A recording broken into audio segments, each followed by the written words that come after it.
morning, guys. Morning on this beautiful Friday morning. This is my last working day, and hopefully for many of you guys, this is the last working day this week as well. And hopefully you'll be enjoying your weekends. But for some of you who might be working in service industries and different types of service industries like retail or working in a service desk, for instance, on a phone line, servicing, providing customer support to various industry customers, right? If you're working in one of those industries, you might be required to spend your weekend at work, which was the case in all my previous jobs, and now currently I'm in a position to be off every weekend, which is a great thing. It's an opportunity to be really enjoyed. Every weekend I have my own routine at work, my business related routine. I'm taking care of my customers, my English Harmony customers, and now my Fluency Gym customers. I recently, 2 days ago to be more specific, I released a new product, Fluency Gym Coach Program, and it's been great success. I've got many customers and they all require some assistance, And then there's content creation for my blogs, EnglishHarmony.com, Accent Adventure, and whatnot. So I'm quite a busy man. Plus, I have my family responsibilities, So there's a lot on my plate, which is an idiomatic expression, obviously, which means that I have a lot to do, I have many duties, many responsibilities. But anyhow, that's not the matter to be discussed in this video. Today, I wanted to tell you about, well, not tell you, but rather just discuss or voice my thoughts in this regard, right? Basically, I want to tell you about one thing, and namely, it is the fact that your fluency improvement, all your efforts that you contribute into improving your English, are not just going to reflect on your level of fluency. It's going to permeate, and permeate means to kind of go into. Permeate, when something permeates something, it means that it kind of goes everywhere, it kind of goes deep in and say, for instance, permeates all aspects of your life. It means that it's becoming obvious in all aspects of your life. And same goes with your fluency improving efforts, right? When you improve your English, that strive, all that determination and time and effort and everything else that you invest into your English improvement basically permeates your whole life. And you will succeed in many other aspects of your life, kind of indirectly, You're going to be improving your mentality, yourself as a person.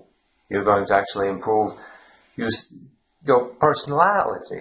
Sorry, small mistake. You're going to be improving your personality along with your fluency, And why I'm saying this, I was just listening to the radio yesterday at work, as I oftentimes do. And by the way, I was counting jumpers. I work in a jumper factory, which is a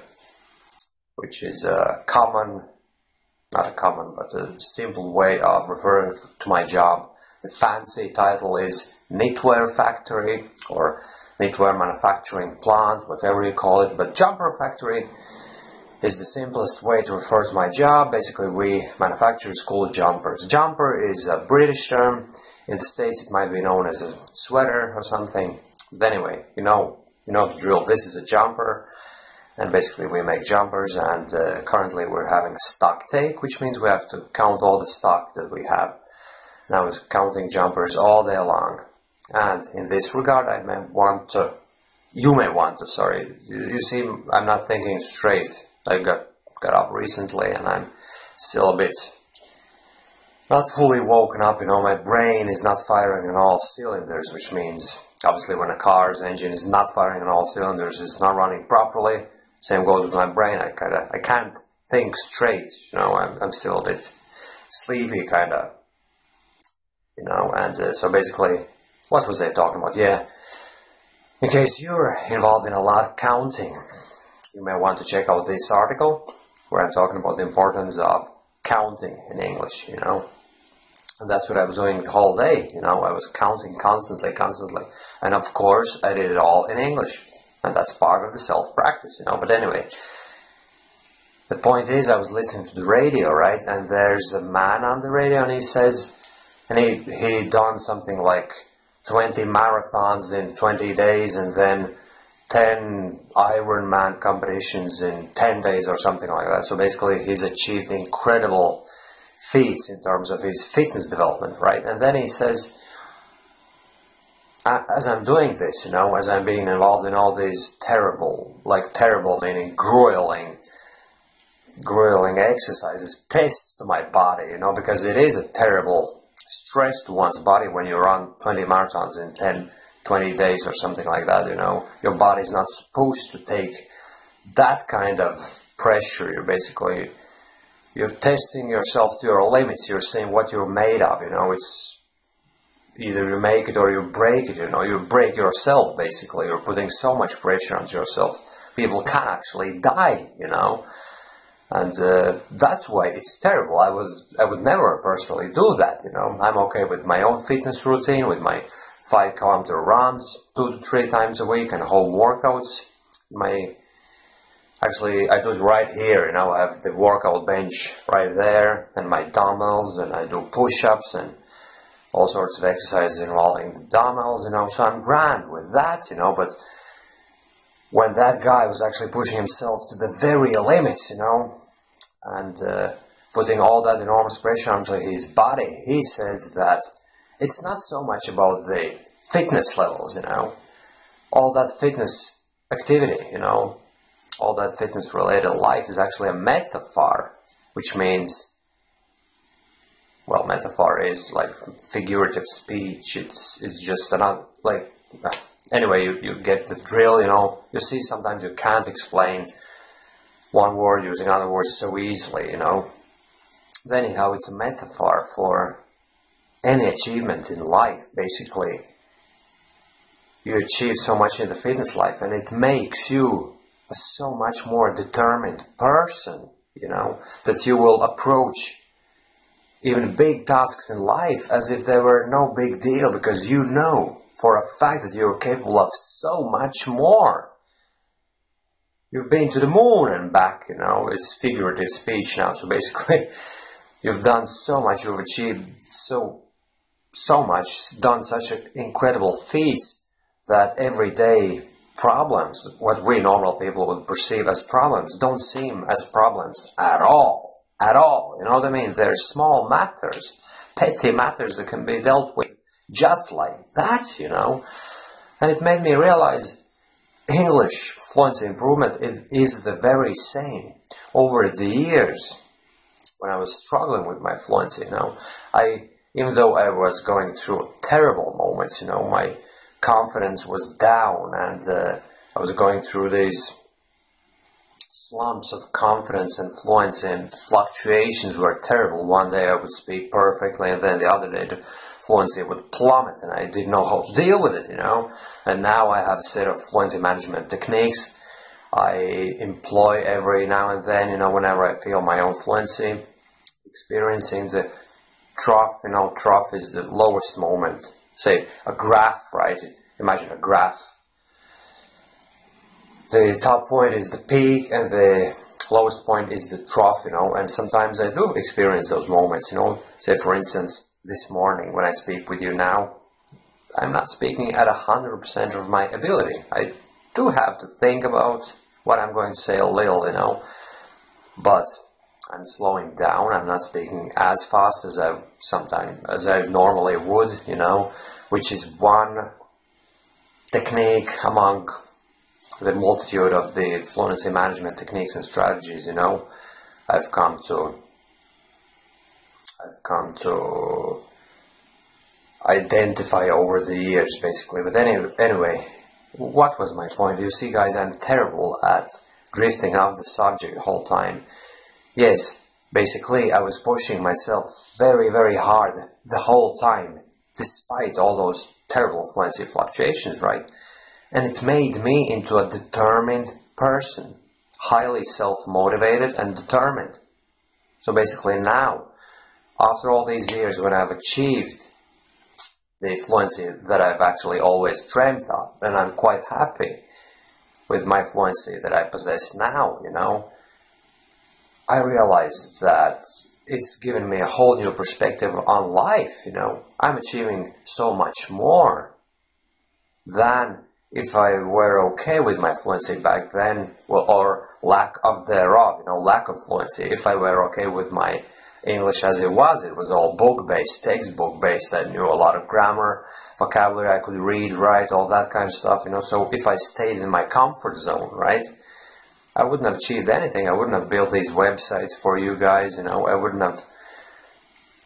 have enabled so many other foreigners, my fellow foreigners just like you. I wouldn't have enabled you guys to improve your fluency through the English Omni system product and Fluency Gym Coach program, you know. Basically, I'm paying it all forward, and it provides me with a great sense of achievement and sense of belonging, that I belong into the larger community of foreigners, and we support each other, and we're like brothers and sisters, literally, you know, friends, basically.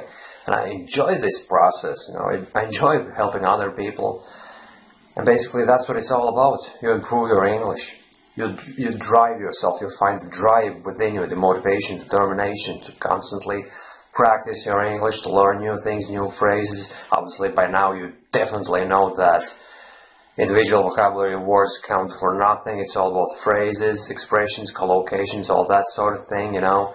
So as you keep practicing on a daily basis, opportunities will just pop up by themselves along the way. You'll find a better job, probably.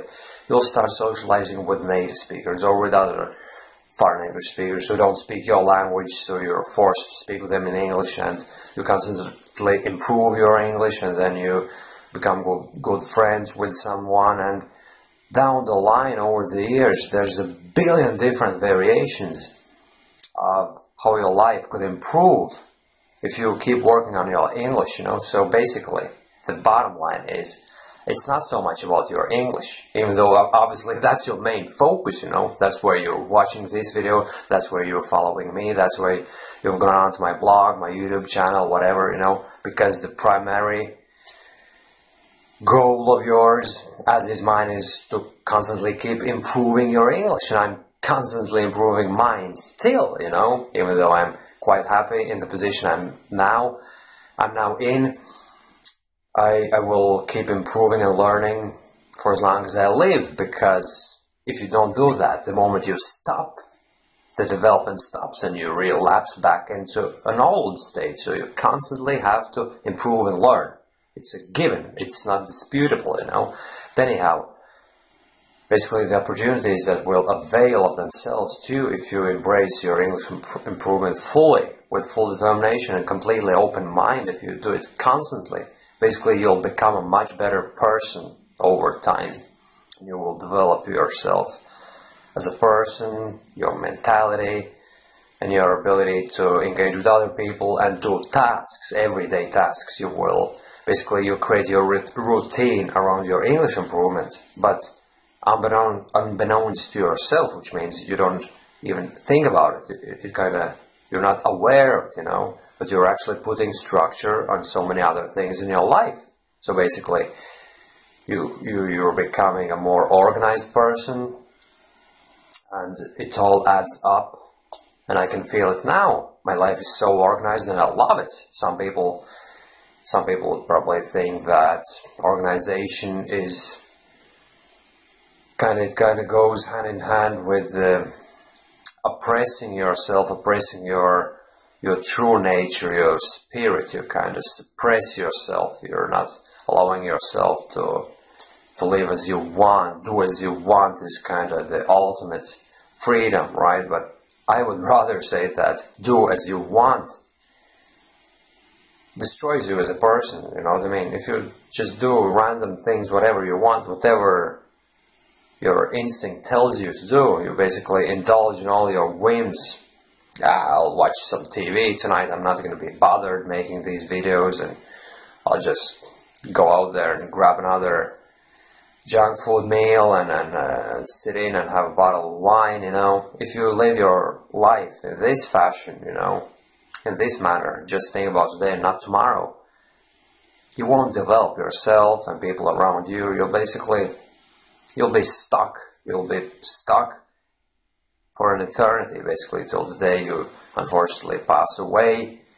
You'll look back and you'll realize that you haven't achieved anything. So basically, you have to stay motivated, improve your English, and through your English improvement, you'll actually improve your entire life. And it's not only about your English not being the end itself, but just means to an end, which means you have to enjoy all life's activities through English. Don't be focused only on the technical aspects of English, but rather see English as means of communication, enjoying life and your hobbies, meeting other people, all that sort of thing, But now I'm not talking about just that. It's still only a subset of the biggest thing, which is your life, basically. The more you improve yourself in one area, you will inevitably improve yourself as a person in all other aspects of life. You'll become a much better friend, father, partner, girlfriend, wife, whatever, you know what I mean? You'll be able to organize your life, you'll be able to achieve things, you'll be able to help yourself and others in the end. So basically it's a very intricate thing, you know what I mean? You improve in one area and you'll realize after a while, down the line, that your whole life has improved. Anyway, that was my morning conversation with you guys, and soon enough, what time is it? 7:01. Soon enough I have to go and walk my dog, and in the meantime I'll let this video upload onto YouTube, and then I'll post it on my blog as well. So that's about it, my friends. By the way, I got or became, I'm not really sure, 34 years old. You see, this is a typical example of how a person would question his or her English. Is it I got or I became 34? I don't care, you know what I mean? This is just a minor mistake if I say I got 34. Maybe natives don't say it like that, Maybe they say I became 34, but I'm not really sure now, but I say one version. I say I became 34 years old, And then, after making this video, I'll go online and I'll type into Google, in quotation marks, I got, and then I'll put in some age figure, whatever it is. I became 34 and I got 34. And surely Google will bring up some records, and one of them will produce probably 10 times more Google entries, and that's going to be the proper phrase, and then from now on I'll keep in mind, I'll bear in mind that when you mention a specific age, and you mention the fact that you became 34 or whatever your particular age is a couple days ago, then you use one or the other, And yes. Thanks guys for watching this video. So you got the drill. Anyway, by now, if you've been following me, you know what the whole thing is about. You basically keep improving and don't question your English too much, Just say whatever comes into your mind, whatever pops up in your mind. Whatever is on the tip of your tongue, just spit it out, say it, and if it's wrong, correct it, Self-correction, it's a big thing, Take notice of things you might have said wrong, look them up later on, but don't question yourself. Don't be like, oh, Jesus Christ, do I say this thing that way or this way? Oh, I'm not sure. Forget about it, you know what I mean? Embrace the whole thing as a constant process of improvement and improvisation. Improvise, improvise, improvise. Give your fluency free rein. Speak and self-correct. And don't be too hung up on those tiny little mistakes that will creep in inevitably. It's going to happen. It's happening to me. I'm a fluency coach. I still make mistakes, but that's the part of the game, guys. You have to improve, but then you have to embrace the concept of making mistakes as well. Anyway, thanks guys, and see you soon again. Bye-bye.